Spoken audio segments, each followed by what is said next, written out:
Hey everybody, welcome to Chill Sourdough Baking. I'm your host, Chilled Out Kyle. Nope, I don't love that. Anyway, if you're anything like me, you bought some chickens, realized the eggs were exponentially better than store-bought, went down a little conspiracy rabbit hole, and now here you are wanting to make bread. But then you joined some sourdough for beginners groups and realized, actually maybe hostage negotiation would be easier than that. So I'm going to teach you it's not as hard as they make it out on all those forums, and I may get hunted down, burned at the stake by the sourdough Nazis out there, but it's going to be fun. So, all you need is flour, water, done. Scale, I do use the scale, I'm sorry, I can't make it that easy. And then some starter, you can either have your own, which you can go Google any video on that. Or get some from a friend, whatever. And the dreaded spoon made of metal. The sourdough people will scold me for this. Anyway, so let's get started. So this, I'll post in the comments down below. This is my unloaf method that I found from somebody on one of those sourdough sites that wasn't completely nuts. So let's get started. I'll post this down below, the recipe. You just need a clean jar. We're going to put it on our scale here. Get it zeroed out, put it on there first, zeroed out, or tare it, whichever one you want to do. We need 165 of starter, so you want to do extra, so I just go ahead and do 200. We'll put this in here. I'm going to just do all of it. This is going to be... You see that? I used a metal spoon. Daring. We'll tear that out. We got 55 in there, so we'll just subtract 200 from 55. We get 145. 145 divided by 2. We'll just do roughly 75 a piece of both of these. I like to do the water first because then you can really get your starter mixed up. All right.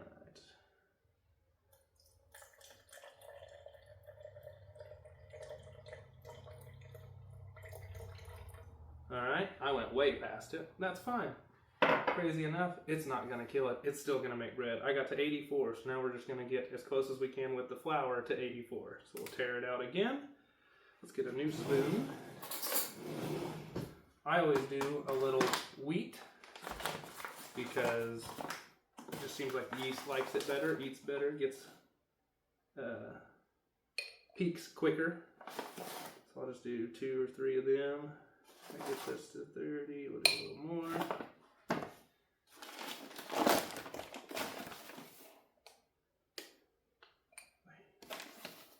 $74, 81, 85. Ah, close enough. They don't matter. For that one, now I'm gonna do it again. Watch this. Oh, stir it in. Mix it, mix it, mix it, mix it. I'm not doing anything special here, literally just mixing it in. Mix it together. Kind of straight down the sides. You just want to make sure there's enough mixing that all of your starter is totally throughout so that the yeast can get to work. And you don't want a lot of dry spots or anything, so that looks pretty good. We'll scrape it down, get it as far straight down as we can. And the only reason I really do that is so I can make a mark on it to make sure it has at least doubled by morning. So we'll take our X-bow here and just make a line right where it is. So you can see that. And now we're going to place the lid on top. Don't screw it on, nothing like that, doesn't matter. We're going to leave this overnight. It's actually warm enough in the house tonight. Otherwise you could put it in your oven, just turn the light on for a couple hours. That gets it a little warm in there. But let it sit overnight. We're going to let it peak all the way and fall. We want a hungry starter whenever we make this recipe that we're doing. So you don't have to watch it and, oh my God, I missed the peak, what am I going to do? You don't have to do all that. So I'll see you tomorrow once this is already peaked and fallen. And a quick note, I always do this the night before I want to bake, because since you don't have to wait for the peak or anything, you literally want it to be hungry. So I always do this right before I go to bed or something, and then even tomorrow if I get off work late or something, plenty of time still to get everything done. But hopefully my favorite time is to do it on like a Friday night, because then I can just do all day Saturday and make some bread. Welcome to day 2. We have double, baby. So now we're just waiting for it to fall back down, and it got a little chilly in the house last night, so I'm going to just put it in some warm water. Hope it eat faster. See you in a minute. This is an alternate method you can do. You can just turn ye old oven light on, slap it in there, kind of keep track of it because it can get too hot, so you don't want to leave it on too long. But look at that bad puppy. Alright, so next day, she finally fell, almost all the way back down. She's a chonk. She didn't want to fall. I mean, it stayed up there forever. Anyway, let's get going here. Bowl. I do use glass, just so I can see the actual doubling of it. Turn this on, tear it out. Let's get 165 in there. There we go. It's actually 167. Guess what? It doesn't matter. Chill out. Tear it out again. Now we need 400 of water. We'll start with 400. 401. All right. Now, take our spoon here. I like to mix it all up because this is the best time. Guess I can move that way. This really gets the starter thin. It'll spread around in your flour a lot easier. Alright. Put it back on there. Tear it out again. Alright, on my recipe that I've got, I do about 150 of wheat. Again, I just like having a little bit of wheat. Think it eats better. There we go. 160-ish. We're going for 650 total. Bam.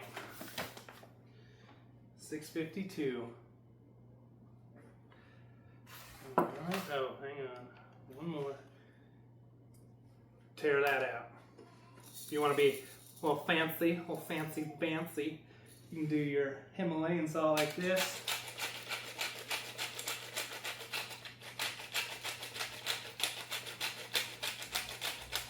And then about 15 cranks in, you're going to get tired and you're going to go to this. Shada bing bada bing baby. Alright, that's all of our ingredients. We can get rid of this bad boy. And now, let's go ahead and start mixing. About midway through this mix, it's going to get way too thick. And that's why, before I started any of this, I washed my hands and I will take my ring off. Alright, I'm getting a little hard there, so get rid of the ring. It's very important, I promise. Not that I know from experience. Just get in there. Get in there.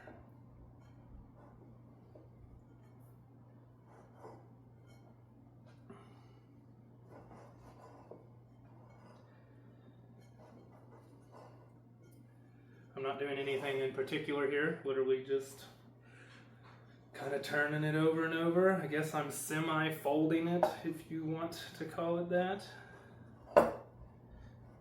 Best part about this recipe is if you want to be super over, you can do the every 30 minutes for 4 hours stretch and folds. I don't do that. I'm lazy. What are you gonna do? This should be a little bit sticky by the time you're done. If it's way too dry feeling, just get your water, do a little dap of it, do some of these folds again, and it'll get to right at about a sticky feeling. That's pretty good. So if you do want to do the stretch and folds, all you'll do is every 30 minutes, Come in, hold it down, kind of pull it out, flip it over itself, turn it half a turn. Pull, flip it down. Turn it half, quarter turn, sorry, not half. Pull, push it down. You do that every 4 hours. Or you can do the Kyle way and just chill out, leave it, let it go. I'll show you. Just a big old clump. Nothing fancy. Back. Put the lid on there. We're not going to touch it again until it has doubled. So I'll make a little line here. And then you just kind of keep track and you'll see. I'll show you the progression. You'll see it definitely has doubled. And then by that point, it's time to bake. Now I know what you're going to say about the no stretch and folds. But Susie on the Facebook group said that if I don't stretch and fold it at exactly 29 minutes, 59 seconds, 0.99999 seconds, I'm going to have to sell my house, move to Alaska, and just, because nobody would ever want somebody that stupid. Well, tell Susie to kick rocks. It's going to make bread. This is the Chill Sourdough bread. All right, ladies and gents. I think that's about doubled. If it's not exactly doubled, it'll be fine. So, here we go. What you're gonna do, move this out the way. Clean your prep surface. Grab you a little bit of flour.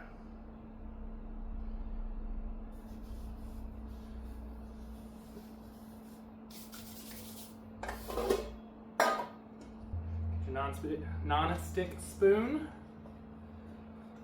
Just gonna peel it.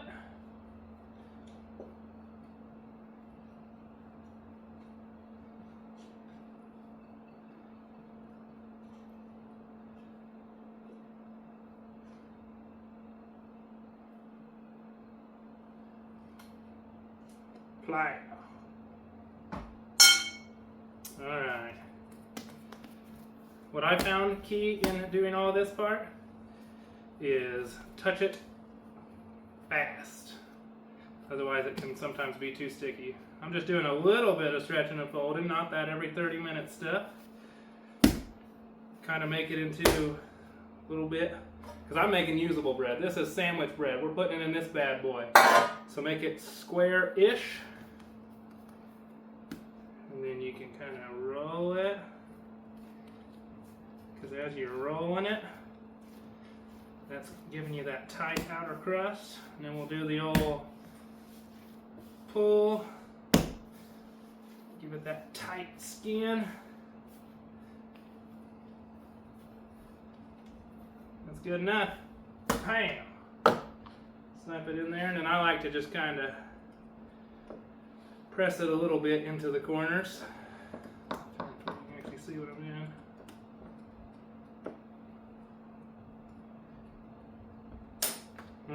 Good enough. Alright, now we're going to score this puppy. If you let it go too far, if it overproofed, if it underproofed, and it's like too sticky and you can't get it to cut through, throw it in the fridge or the freezer for 5 minutes. That stiffens it up just enough that then it's a lot easier to score and then throw it in. So, also, when you score it, don't do it like a pansy. Get in there. Ready? One big swipe. Maybe a second one. Why not? You just gotta go quick. You can't, baby, I'm just gonna. No, get in there. Got that? Wait for our oven to preheat, and we're gonna pop her in there. All right, here we go. We've got it preheated to 375. I have a pan underneath. This is actually convection, so I don't know if it does anything, but it's down there anyway. Put that right in the center, right over top of it. Cover it with the same kind of pan. Get it just a balance right there. That's all we're gonna do. Set your timer for 45 minutes. All right, 45 minutes. Gonna take this bad boy off. Ooh, shoot, girl. Looking pretty good. I'm gonna keep it in there, let it go another about 10 minutes, and then we'll use our probe, stick it in, see if it's roughly 190 degrees. All right, it's been 10 minutes. We're gonna get our probe here. Stab her in there. 187, 190. That's good enough for me. All right, we can turn that off. Bring her on out. Ooh, Sonny boy, look at that. Is that bread or what? Then just something that I've found that kind of helps, because sometimes the crust can get hard making sourdough. I just put this on there. And now you have to wait at least an hour before you cut into it. And that's the hardest part of the whole process. Are you ready for the fun part? Oh yeah. Here comes the fun part. It is time.